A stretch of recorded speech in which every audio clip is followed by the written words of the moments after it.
Hey gorgeous humans, I hope you're all doing well, I hope you're all doing good. So this video is on boundaries and how to get a little bit more comfortable setting them and how I sort of view them and navigate them a little bit better. So yeah, if you like what you're about to hear, go ahead and give the video a thumbs up, don't forget to subscribe, all the fun stuff, and let's get into it. So boundary setting, I'll be honest, it's something that I've had to do a lot of work on being able to get better at. I will also say that I do believe that we all have boundaries, whether we choose to set and acknowledge them or not. So you know, like when a situation, a person or a thing crosses a boundary, like you get a feeling right here when a boundary has been violated.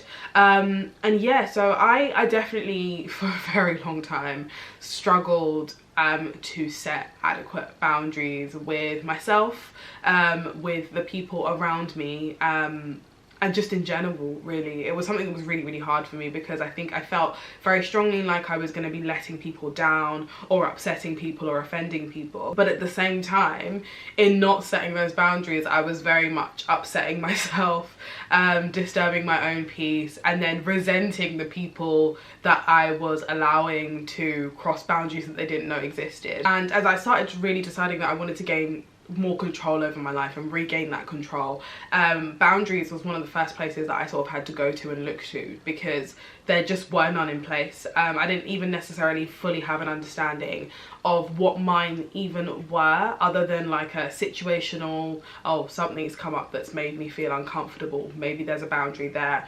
But yeah, so I sort of began to understand some things. Boundaries aren't really meant to keep people out. They will have that effect in some scenarios. So if someone is unwilling or unable to stick within the boundaries that you set and operate around the boundaries that you set, they will be filtered out if your boundaries work adequately, and that's fine. You're not meant to be for everybody, you're not meant to please everybody. The way I like to see it is that boundaries are something of a guide. They are a standard, if you like. They are the things that you will and won't tolerate, and they're a guide for yourself. And they're also a guide for the people that wish to love you well. To dishonor your personal boundaries in order to keep other people happy on a consistent basis is essentially self-abandonment, and in the end it just never works. It never works, because even if the other person that you are dishonoring your boundaries for, or allowing to dishonor your boundaries, is happy, you're typically not at peace. Of recent, when it comes down to figuring out what I can and cannot be for a person, what I can and can't offer, I've started thinking of it in terms of this thing that I'm about to do. Am I doing it from love or for love? I think I got this from a tweet that I saw actually that said, when you do things from love instead of for love, life becomes so much easier and so much smoother. And I was like, yeah, it does. Let me put this into practice. So when you're doing things from a place of love, it's usually from a place of like joy, of happiness. You're happy to do the thing. The action is the end result. Love was the cause.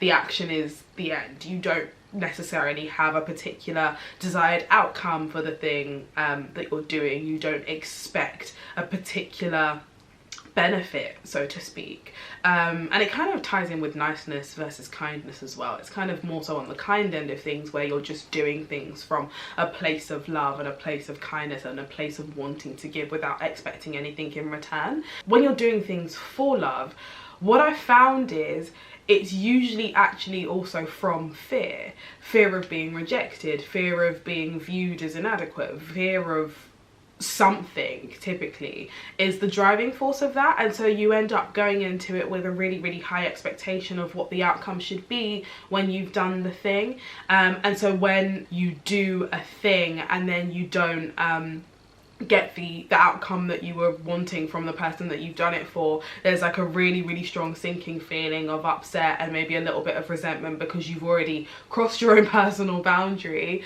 gone out of your way for this person and not gotten what you were looking to get from it. In that scenario, the action was the cause and you were relying on an external person to provide the effect, someone that you cannot control. And when I was looking back at some of my past actions and some of the past ways I've shown up, especially the ones that essentially near on burnt me out, I realized that I was doing so much for love.